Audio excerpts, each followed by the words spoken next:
Buenas noches, bienvenidos. El fin de semana pasado se viralizó un video en las redes sociales, luego ese video saltó a otros medios masivos de comunicación, en donde se veía al conductor de un vehículo en las esquinas de Mariscal López y Perú, bajándose del vehículo y enfrentándose a golpe a 4 personas que serían personas que se dedican a la subocupación de limpiavidrios ahí en esa esquina, una esquina muy conflictiva, por cierto.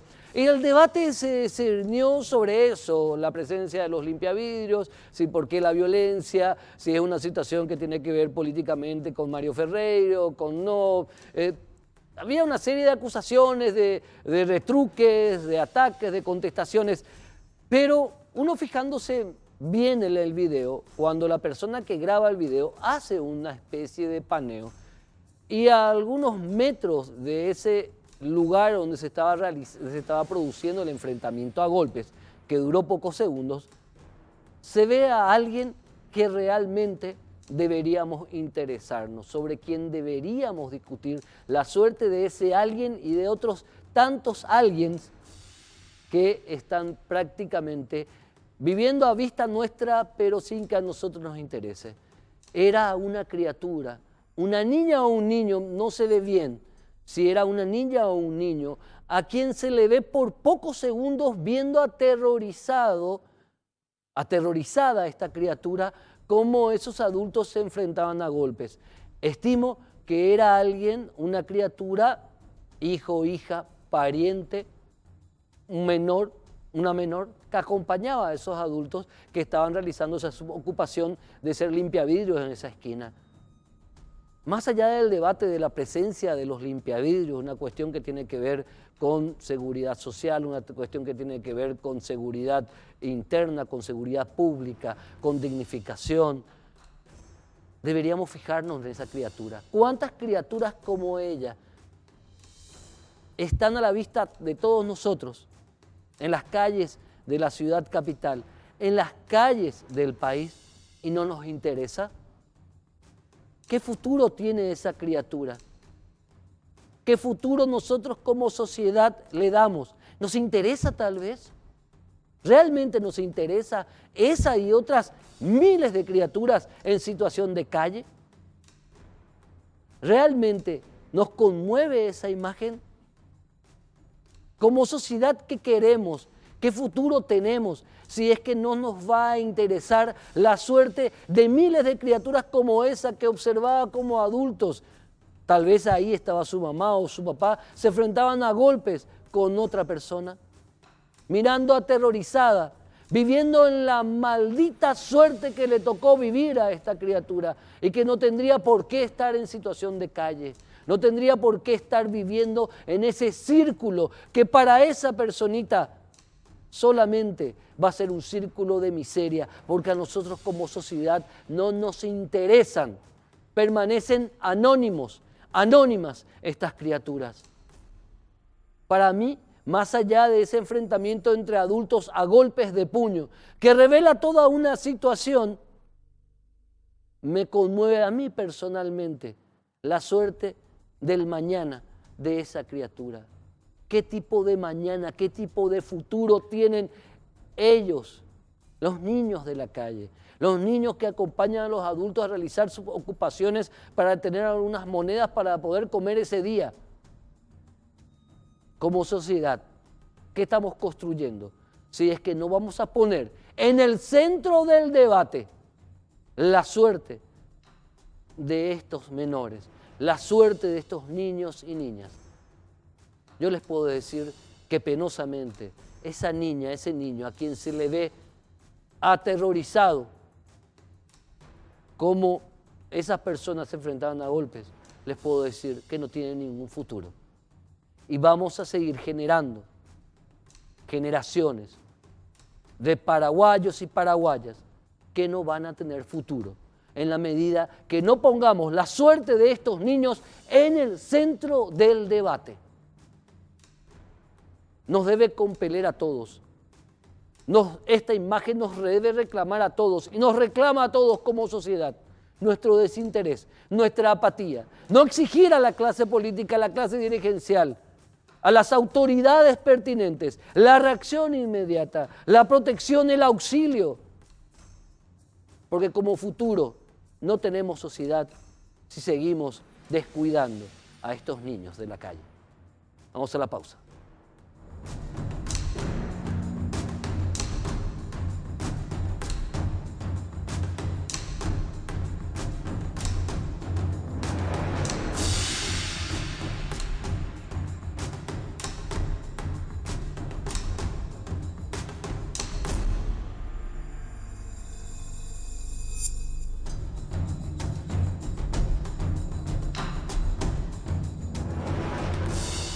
Tras la pertinente comunicación constitucional por parte del Consejo de la Magistratura, ya se encuentra en la sede de la Cámara de Senadores y ya fue ingresada la terna de postulantes, de candidatos a reemplazar a José Raúl Torres Kimser en la Corte Suprema de Justicia.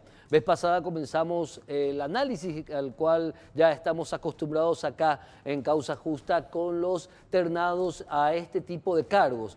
Comenzamos con Carolina Llanes y hoy continuamos con el doctor Linneo Infram y la doctora Alma Méndez de Bullermini. A ambos, muchísimas gracias por estar con nosotros. Bienvenidos. Muchas gracias, Héctor. Muy complacido por tu invitación y estamos acá a las órdenes para responder a todos los requerimientos que vengan de tu parte. ¿Me permitís comenzar, doctor Linneo Infram, con la dama? ¿Sí? Por supuesto. Muchas que gracias. Sí. Doctora Alma Méndez, bienvenida.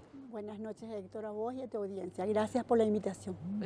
No suele ser habitual que le tengamos a los postulantes, siempre hacemos que vengan uno cada uno, pero por una cuestión de agenda, de repente de ustedes y del propio programa hoy le tenemos juntos, obviamente queremos estar dos bloques con ustedes.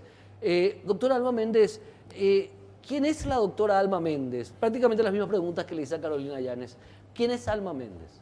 Como persona, soy una mujer que tiene 56 años de edad, que está casada con un ingeniero civil, el ingeniero Eduardo Luis Bullermini Palumbo. Tengo 3 hijos, un médico, uno que está recibiéndose de ingeniero civil y una niña que está en la mitad de la carrera de ingeniería química.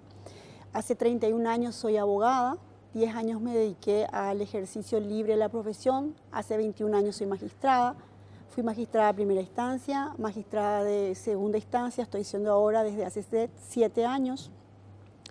Soy egresada de la Universidad Católica, tanto como abogada, así como también recibí de la Universidad Católica mi doctorado en Derecho, tengo cursos de especialización, tengo obras jurídicas de mi autoría, ejerzo la docencia en los posgrados, en la Universidad Católica y en otras universidades privadas también. Perfecto. Doctor Linneo Infram, la misma pregunta.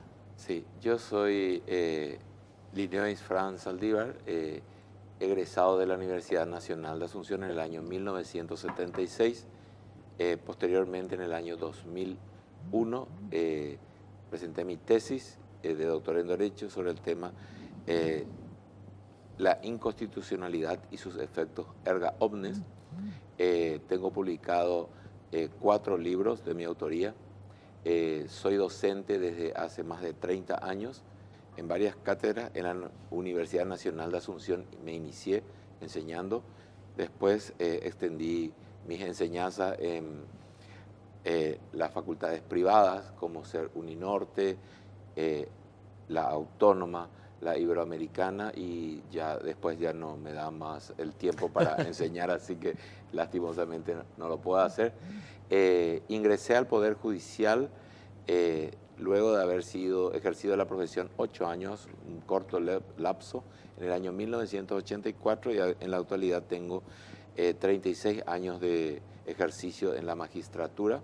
Comencé como juez de primera instancia, luego ascendí como miembro del Tribunal de Apelaciones, cuarta sala, pero eso estuve por un lapso de 2 años solamente.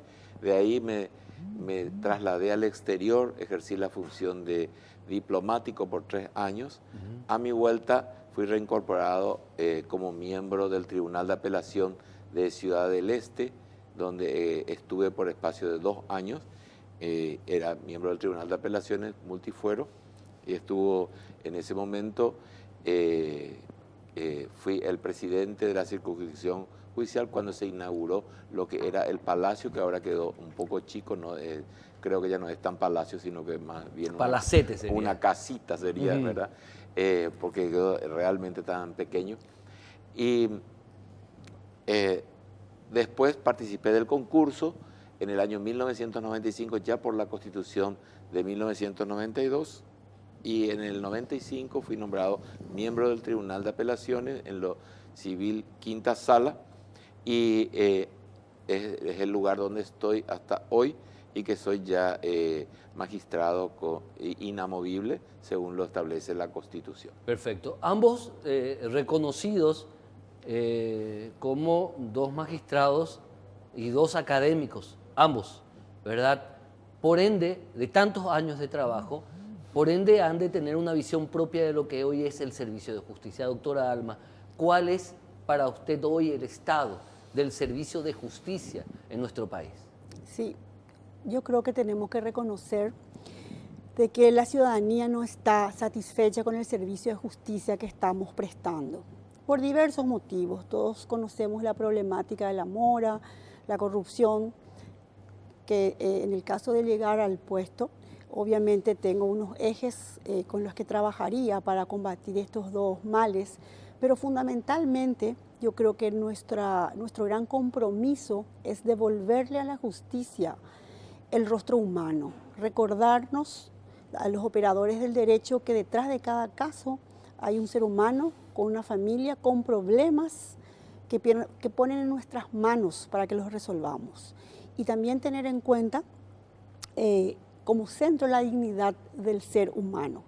En ese sentido tenemos que recordar que nosotros trabajamos con talentos humanos. Como prestamos servicios, nuestro fuerte son los talentos humanos, y por eso tenemos que darle una mirada más quieta y más intensa en la idoneidad de nuestros funcionarios. Por eso es importante la implementación en la ley de la carrera del funcionario público. Tenemos que establecer reglas claras de acceso a la justicia, de promoción, de ascenso y de salida. Hay gente buena dentro del Poder Judicial, la que tiene que ser potenciada. Hay gente que comete actos de corrupción, tiene que ser separada. Y tenemos un grupo grande de personas que tienen que ser capacitadas y actualizadas jurídicamente, así como en gestión de despacho y en la visión humana que debe tener la justicia. Doctor, la misma pregunta, por favor. Consistía en...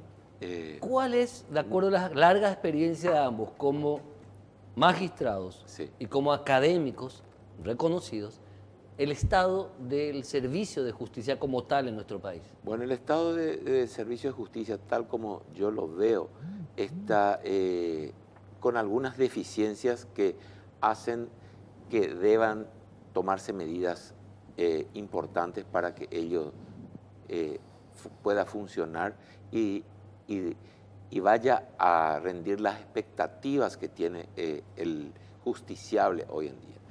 Tenemos que reconocer que nadie confía en nosotros, por lo tanto tenemos que dar muestras de que realmente ellos tienen jueces probos y que están buscando que esta justicia sea más transparente y sobre todo más ágil. Por eso es que yo, cuando expuse en el Consejo de la Magistratura, dije que se debe buscar la humanización de la justicia. ¿Y en qué consiste eso? Primero el hombre, llámese justiciable o los que están dentro de la justicia, y después la burocracia. Eso es lo que nos está por matar. Y en ese sentido yo visualizo que estamos con graves problemas a raíz de los códigos procesales que hacen una justicia realmente lenta. Si hablamos en términos de derechos, ejercen sus derechos de defensa y no se les puede negar porque constitucionalmente tienen, pero por ello debemos buscar cómo hacer que los códigos procesales tengan plazos más breves. Y como dijera la doctora, yo veo que tenemos mucho potencial humano que si es bien controlado y es bien potenciado, entonces la justicia va a funcionar. Pero si estamos así inertes a seguir con lo mismo, yo creo que la justicia va a entrar en terapia intensiva y eso no es lo que le conviene al país. Perfecto. A ambos les escucho hablar de planteamientos muy bien estructurados a nivel general, ¿verdad? Pero cuando uno ocupa un cargo tan relevante como integrante de la Corte Suprema de Justicia de un país, obviamente al bagaje que uno tiene y a la experiencia que uno tiene, y a la idea que uno tiene que sumarle la ejecución a través de cuestiones en concreto, o reglamentaciones, leyes nuevas. Al respecto a eso, doctor Alma Méndez, ¿tiene o tenemos en el planteamiento para esta terna algún tipo de solución a problemas puntuales?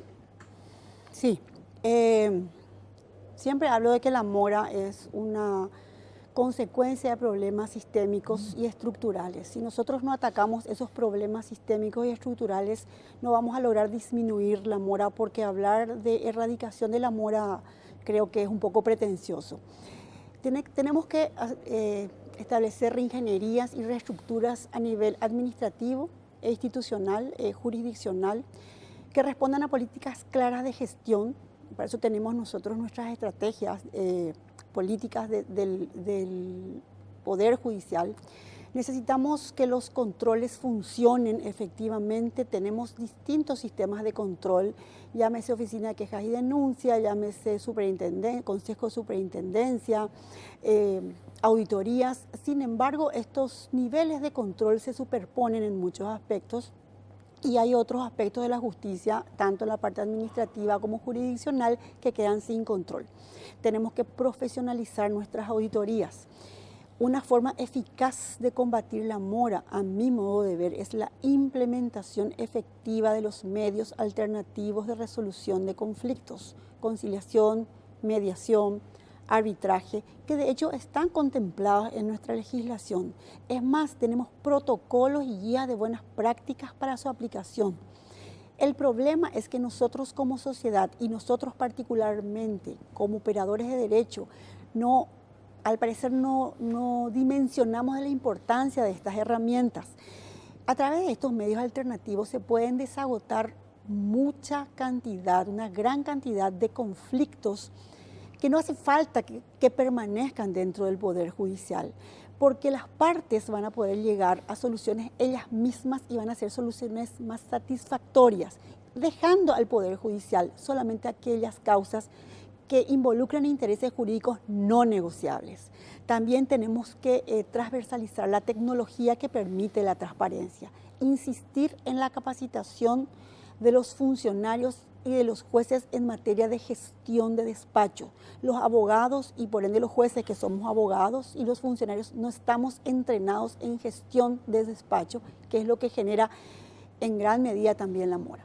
Doctor Lino Ifrán, la misma pregunta. Sí, como vos sabés, en el caso de que yo acceda a ser ministro de la Corte, voy a irme a un colegiado. Por lo tanto, yo si accedo voy para sumar, no para restar. Entonces tengo algunas ideas que voy a proponer, porque desde el ámbito donde yo estoy ahora es difícil hacer esas propuestas en pro siempre del mejoramiento de la justicia, como dijera la doctora, que es una preocupación la mora. Porque cuando nosotros hablamos de mora, mucha gente cree que se trata de los ministros de la Corte y de los tribunales de apelaciones, y se olvida de la parte más sensible de nuestra sociedad, que son las personas que están indigentes, en situación realmente sin defensa alguna, y esos tienen que recurrir a los llamados juzgados de paz. Y los juzgados de paz en la actualidad están abarrotados. Ahí sí existe mora. Si existe mora en la Corte, les quiero comentar que en los juzgados de paz sí que existe mora. Entonces, yo estoy con ella de buscar los medios alternativos, pero el paraguayo, yo, de acuerdo a mis estudios, es litigante nato. Yo te quiero pelearlo. Yo te quiero demandar nomás ya.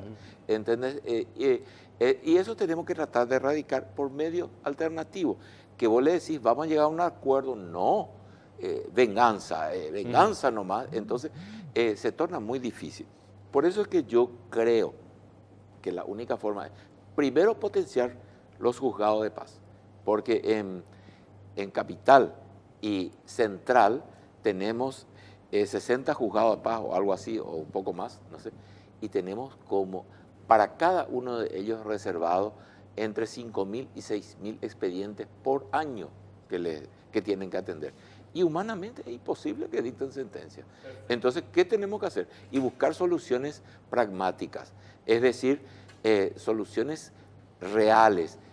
No sé, a lo mejor el Estado no tiene recursos, pero creemos más juzgados, eso implica, es cierto, otro secretario, otro, pero hay que hacer esas propuestas dentro del seno de la Corte.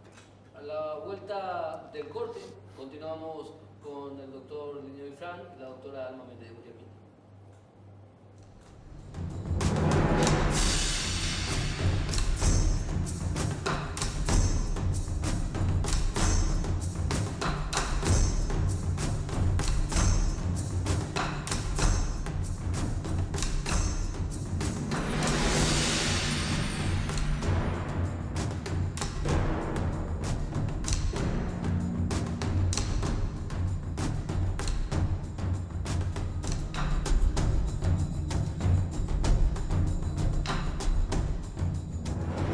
Continuamos con la doctora Alma Méndez de Guillermín y el doctor Linneo Ifrán, ambos ternados junto con Carolina Llanes para reemplazar al doctor José Raúl Torres Kinzer en la Corte Suprema de Justicia.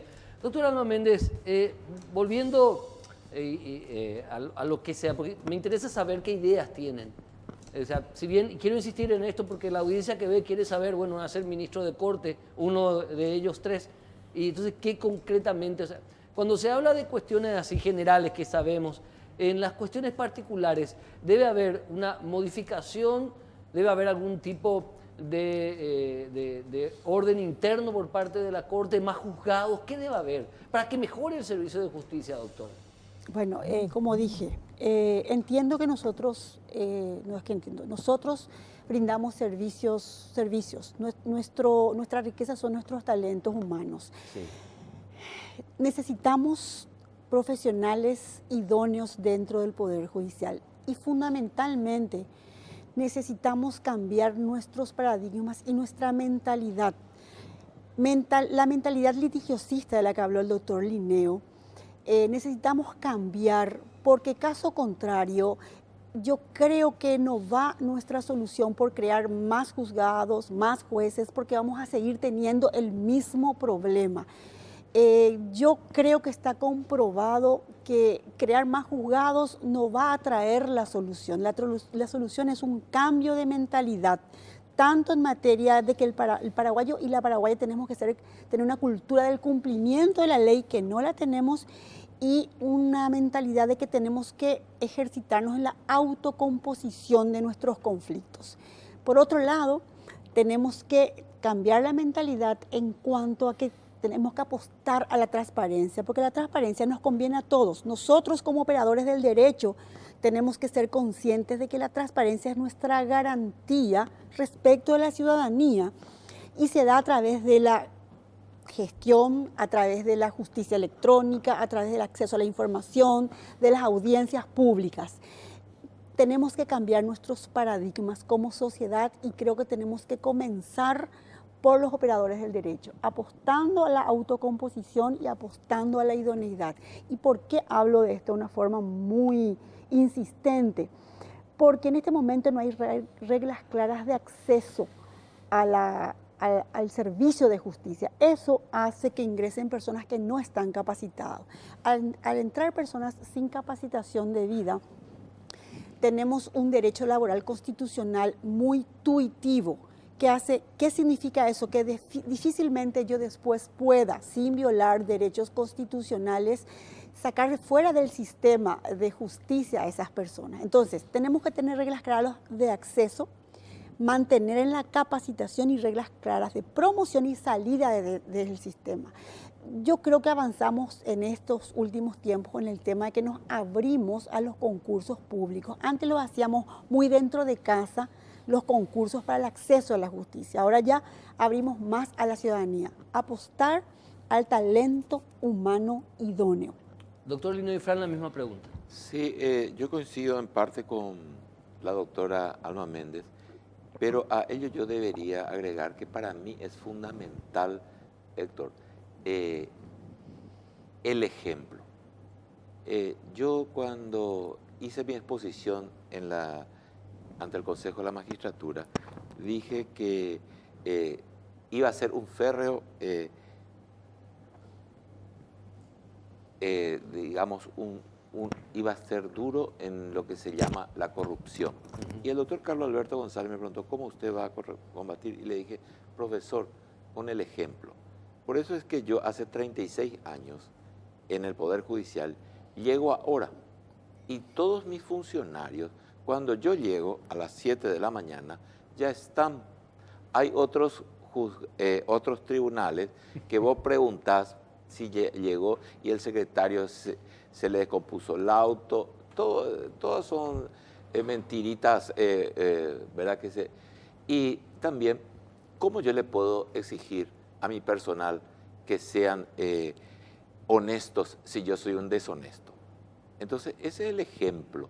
Por lo tanto, creo que nosotros debemos infundirle a los funcionarios. Yo recuerdo que siempre luego, no sé, que me caía de la cama temprano, ¿verdad? Porque en mis épocas jóvenes tenía que llevarle a mi hijo al colegio. Y yo llegaba siempre llegué al tribunal, cuando era juez de primera instancia llegaba no a las 7 porque la doctora me gana ahora, ella llega antes que yo, yo llego a las 7 y ella llega antes, no sé, su marido le lleva, seguramente se quiere desprender de ella antes. No, entonces no. le lleva antes que a mí, yo llegaba antes por un motivo que le llevaba a mi hijo al colegio, ¿verdad? Pero eso me sirvió para tener la confianza del profesor doctor Luis María Argaña. Porque se iba y decía, vamos al despacho de Linneo, porque los otros van a saber que le visito a él, porque él está. Y él venía y me golpeaba a la puerta nomás, ¿qué tal el día? ¿Qué sé yo? Te deseo buen día.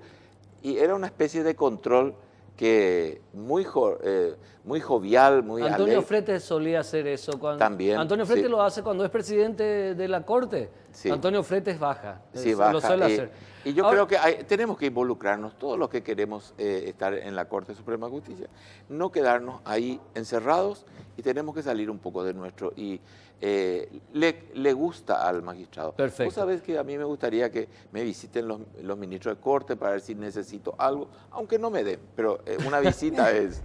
me apena realmente, lo mencionó la doctora Alma Méndez, y yo tengo el placer de poder decir que tanto la doctora Carolina Llanes, la doctora Alma Méndez y el doctor Lino Ifrán, incluso en el ámbito privado, en el ámbito académico, en el ámbito del servicio público como magistrados, en este caso Carolina Llanes, que ya no lo es, pero cuando lo era, son personas sin ningún tipo de mancha. Y lo puedo decir, les voy a decir en la cara porque no tengo ningún problema de decirlo. Los tres, ¿verdad?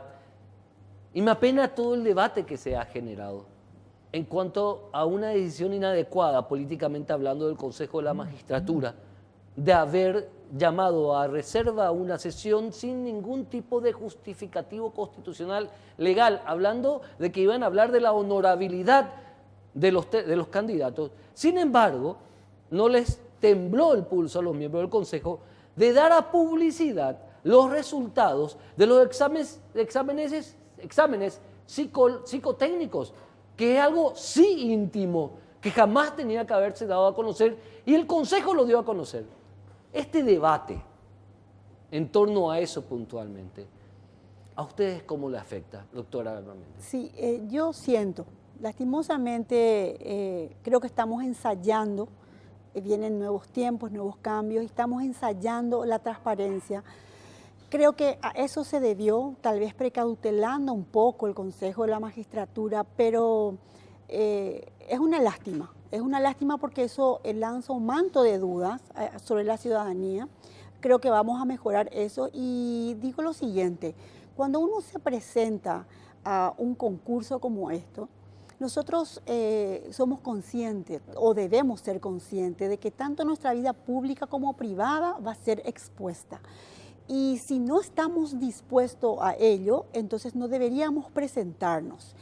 Es una pena que no se haya dado esa sesión pública. Entiendo que se va a dar seguramente a través de la orden judicial, o ya se tuvo que haber dado, cumpliendo con la disposición del juez Garcete. Y creo que una situación como esta ya no se va a volver a repetir viendo la experiencia que pasamos, ¿verdad? Para usted es una pena, entonces. Es una pena. El doctor Lino Ifrán, la misma pregunta. Y a mí me afectó bastante porque realmente creo que en materia de honorabilidad, te agradezco los conceptos que tenés hacia mi persona, realmente yo traté siempre de ser una persona honorable. Entonces, que se trate secretamente sobre mi honorabilidad, a mí me afecta. En épocas pasadas, yo estaba comiéndome las uñas a ver si entraba o no entraba en la terna, pero todo era secreto. Entonces, como se comenzó el proceso más o menos transparente, entonces yo creo que afectó un poco y entonces se duda de que sea una buena terna. Y yo digo que estoy rodeado, lastimosamente, de profesionales brillantes, lo cual le va a costar mucho al Senado elegir a uno de los tres, ¿verdad? Porque las dos que integran conmigo son brillantes, yo no tengo nada que decir de ellas y no dudo de su honorabilidad de ninguna manera. Pero nos afecta porque parecería ser que nos arreglaron para que nosotros estemos ahí, y eso no es cierto. Tenemos nuestros méritos, creo que somos personas que la ciudadanía puede confiar de que nosotros vamos a hacer justicia, como la palabra dice, dar a cada uno lo suyo, y por ello me afectó. Y si bien es cierto, salió a luz, ¿verdad?, el test psicotécnico, gracias a Dios, yo por suerte no soy borracho ni jugador, porque todas esas cosas nos preguntaban. Para mí fue una... Sí. Eso Entonces, puntualmente, sí. conociendo ese ámbito, eso es privado, es como un examen clínico. Y te voy a decir, Es para mí privadísimo. es violatorio de los derechos humanos, ¿verdad? Claro que es violatorio Porque de los derechos humanos. si ese test, yo tenía que declarar la verdad.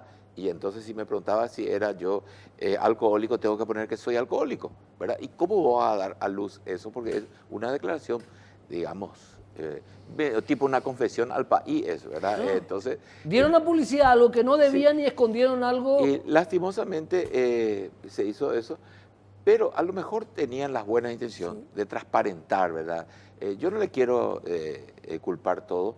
Creo que hubo buenas intenciones. Después ya se tergiversó tal vez, pero paciencia, se embarró, digamos, la cancha, y a mí me afectó porque realmente en el concurso anterior del ministro Jiménez Rolón, a mí me puntuaron en la segunda etapa 27,50 y ahora apenas raspando 26 me pusieron, o sea que bajó mi honorabilidad en esta ocasión. ¿Cómo se mide la honorabilidad? Lo que yo no entiendo. Yo también quiero saber. A ambos, muchísimas gracias. Realmente para mí, que yo conozco por suerte después de 20 años de estar en este tema del periodismo judicial y legislativo, yo puedo decir quién y puedo dar testimonio de quién es quién.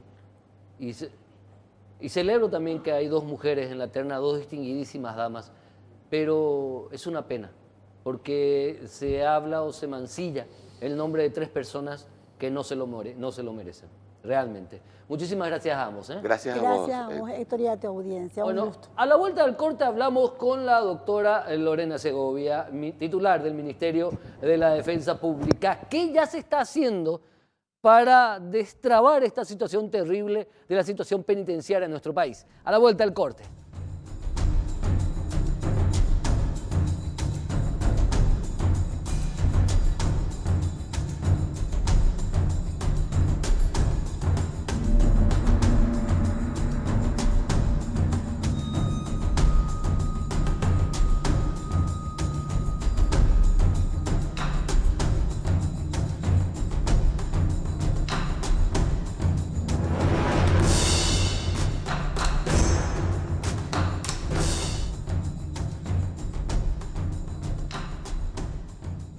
Continuamos, nos acompaña la doctora Lorena Segovia, titular del Ministerio de la Defensa Pública. ¿Qué está haciendo la mesa interinstitucional formada luego de la masacre en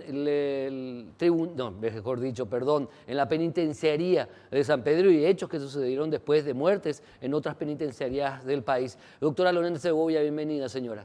Sí, buenas noches, Héctor. Buenas noches a la audiencia que nos acompaña. A partir de ese lamentable suceso en la penitenciaría de San Pedro, fuimos convocados a una reunión conformando un equipo de trabajo interinstitucional donde los diferentes órganos estamos poniendo lo mejor y todo el empeño para que dentro del ámbito que nos compete a cada uno de nosotros mejoremos la situación penitenciaria. Y al respecto, la defensa pública, que ejerce la representación procesal en el fuero penal de hoy, más de 5.000 personas, según los datos que hemos recabado en este tiempo, por todo el proceso de depuración de causa que estamos haciendo en la defensa pública. Realmente hoy tenemos 5.129 asistidos que están en la penitenciaría. Hemos iniciado un proceso de mejoramiento en nuestra gestión como abogados y teniendo datos ciertos sobre la cantidad de nuestros asistidos y a partir de determinar la cantidad, también en qué procesos están involucrados y cuáles podrían ser las medidas que se podrían adoptar para mejorar la agilidad, la efectividad del proceso y también que aquellas personas que ya no debieran estar privadas de libertad obtengan su libertad. Eso último, comencemos por eso último. ¿Qué cantidad de personas internas del sistema penitenciario se ha identificado que ya están en una situación que sí o sí tendrían que estar en libertad soportando el proceso respectivo? Bueno, teniendo en cuenta el compurgamiento de pena mínima, hemos podido verificar que aproximadamente, en más o menos, pues siempre hay un margen pequeño de error, tendríamos entre 890 y 900 personas que por la vía del compurgamiento de pena mínima podrían obtener su libertad a corto plazo. La defensa pública está abocada al pedido, a la presentación, a acreditar que se dan los presupuestos para la obtención de la libertad. Finalmente, sobre este pedido opinará el Ministerio Público y resolverá finalmente el juez. Así que, bueno, esa es una medida tendiente a contribuir positivamente a la situación de crisis penitenciaria. Entiendo. Todo lo que se pueda hacer desde la defensa pública está abocado precisamente a un mejoramiento de la gestión. Es nuestra idea de que si llevamos adelante con diligencia los procesos, vamos a contribuir a la disminución de la mora judicial desde el ámbito que nos compete y a la vez menos personas serán privadas de libertad innecesariamente. O sea, ya no sería la cantidad de procesados la que existiría en las penitenciarías en su mayor número, porque finalmente no se trata de condenados solamente, se trata de personas con sentencia realmente, porque una persona procesada podría obtener la absolución o su sobreseimiento. Entonces, lo que buscamos con esto es disminuir la cantidad de personas que sean procesadas, que son prevenidas y que estén privadas de su libertad. Ese es el objetivo. ¿A corto plazo o un mediano plazo? A corto plazo podemos tener resultados, como estamos diciendo, a través del compurgamiento de pena mínima. También estamos analizando desde la defensa pública otros medios a efectos de obtener iguales resultados, otras formas de revisión. Pero hoy, puntualmente, lo que hemos planteado ya el lunes y hoy lo ratificamos en la mesa, en el equipo de trabajo, es la medida del compurgamiento de pena mínima. La próxima reunión del equipo es en 2 semanas, o sea, el 18 de julio. Para esa fecha tendremos datos precisos de cuánto es el universo de personas o la cantidad de personas que han sido beneficiadas con la libertad a través de este medio. O sea, esto ya es inmediato. Usted para el 18 van a decir, tenemos 100, tenemos 200, tenemos 300 personas que han recuperado su libertad. Sí, los defensores y defensoras están haciendo las presentaciones se hizo una toma de datos y también puntualmente por nombre de expediente. Cada defensor o defensora tiene exactamente a su disposición la cantidad o los nombres de las personas, las que según el examen o la verificación que se hizo pueden estar beneficiados con esta medida. Ok, están los datos entonces pertinentes con respecto a los que deberían lograr ya su libertad. Pero ¿qué pasa con los que están adentro y no tienen el beneficio de esto, tanto condenados como procesados, que por A o B motivo no pueden ser beneficiados con medida alternativa a la prisión, tanto por función de la ley actual como por una decisión de los jueces de no querer aplicar otras normativas, incluso de orden constitucional, que sí pueden utilizar para que la gente procesada salga de las penitenciarías? ¿Qué otra herramienta se tiene para al interior distribuir un poco mejor a condenados, procesados, separar tipo de hechos? ¿Eso tiene parte también en la Defensoría? Bueno, en la mesa interinstitucional se hicieron se hizo una lluvia de ideas provenientes de cada una de las instituciones de acuerdo a lo que es, en lo que está funcionando, tiene sus actividades. Sí se habló de una separación de condenados y procesados en centros penitenciarios distintos.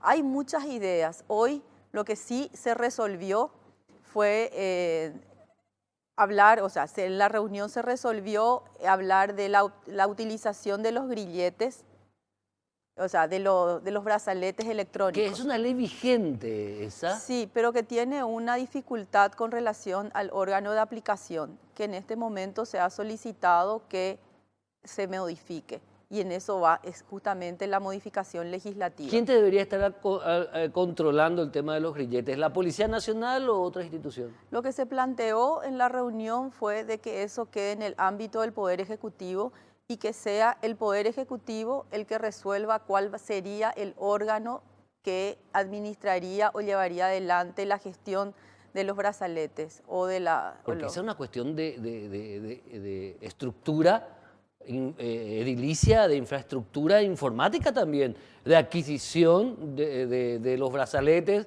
del sistema de monitoreo, porque son señales que se envían y están en una central monitoreando a nivel nacional. Es una locura de infraestructura montar rápido eso. Sí, es un sistema de control que es complejo en principio, pero que se utiliza en otras partes, en otros países y que es efectivo en el control. Entonces creemos que el Paraguay también se encuentra en condiciones de acceder a esta tecnología y que esto favorecería la disminución justamente del hacinamiento, o sea, de la superpoblación que ahora aqueja y que desde nuestro punto de vista provoca la crisis dentro del sistema penitenciario. Es parte de la crisis, pero doctora Lorena Segovia, no me vas a negar que otra parte de la crisis es que penosamente, y no se puede negar esto, las organizaciones criminales han permeado todas las estructuras del Estado y eso se evidencia con más desnudez en el sistema penitenciario.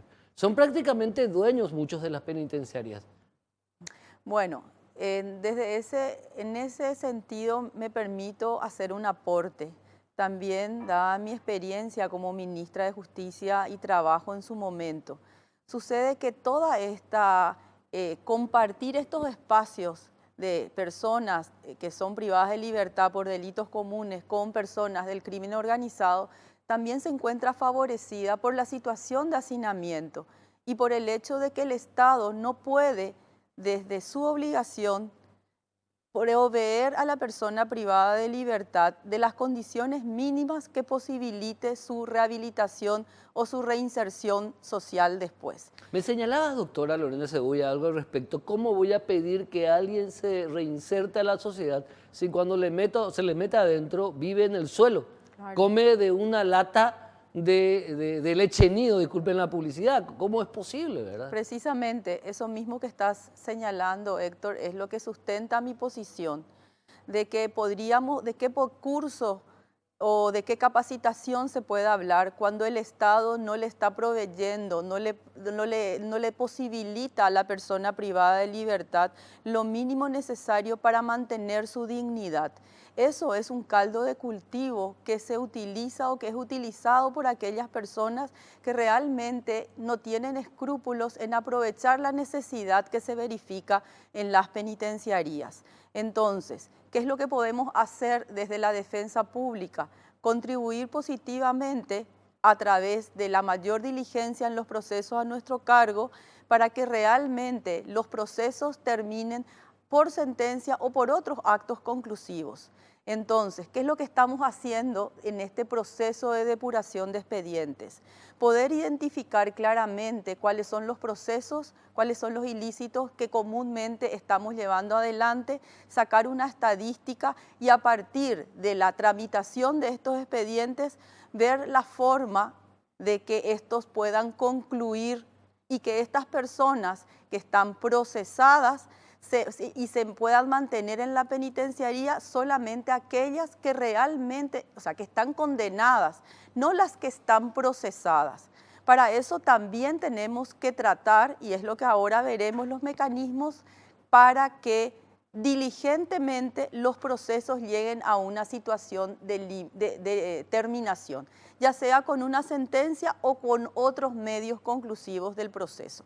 A eso estamos abocados, solamente que los datos ciertos, concretos, los estamos recabando a partir de hace un mes que hemos asumido este compromiso, y lo que podemos dar hoy, porque estamos siempre tratando de ser muy precisos en la información, es la primera toma de datos que tuvimos y que arroja datos como estos, ¿verdad? De que tenemos la posibilidad de determinar cuántas personas privadas de libertad tenemos a nuestro cargo y qué podemos hacer respecto a aquellos procesados que deberían obtener su libertad por el medio de compurgamiento de pena mínima. Yo creo que también se debería estructurar algo en conjunto desde el punto de vista de la ciencia psiquiátrica, psicológica, forense, la situación también de aquellos internos que demuestran por lo que exponen en estudios científicos al ser, digamos, analizados científicamente, que quieren reinsertarse, aquellos con problemas de drogadicción también. Eso también debe ser parte de la estructura que permite filtrar también y dividir un poco más a la población penitenciaria. Sí, ese es un tema que también se trató en la mesa, en el equipo de trabajo. Según datos proporcionados por el ministro de Justicia, hoy existen 60 personas privadas de libertad con problemas mentales que están privados de su libertad en Tacumbú. Sí, también se tocó el tema de la adicción. O sea, es un problema Hay que un altísimo tiene, porcentaje de adicción. claro, hay un altísimo. Y las personas que están en esa situación son mayormente los pasilleros, esas personas que están durmiendo en el piso, sin nada. Justamente nos estamos dando cuenta de que la situación que se verifica en las penitenciarías es propicia justamente para estos grupos delictivos que nos han demostrado que no tienen límites en el momento de perseguir sus objetivos. Entonces, tanto se ha dicho de que la crisis penitenciaria o el problema penitenciario es un tema complejo, y en eso coincidimos. Es un problema que tiene varias aristas, pero desde nuestro punto de vista de la defensa pública, cada una de las instituciones involucradas actuará dentro de su marco legal, y actuando dentro del marco legal puede hacer mucho en la solución del problema. A esto le sumamos algo más, que nos estamos sentando todas las instituciones para actuar coordinadamente. Perfecto. Doctora Lorena Segovia, señora ministra de la Defensa Pública, muchísimas gracias. Muchas gracias, Héctor. A las órdenes siempre.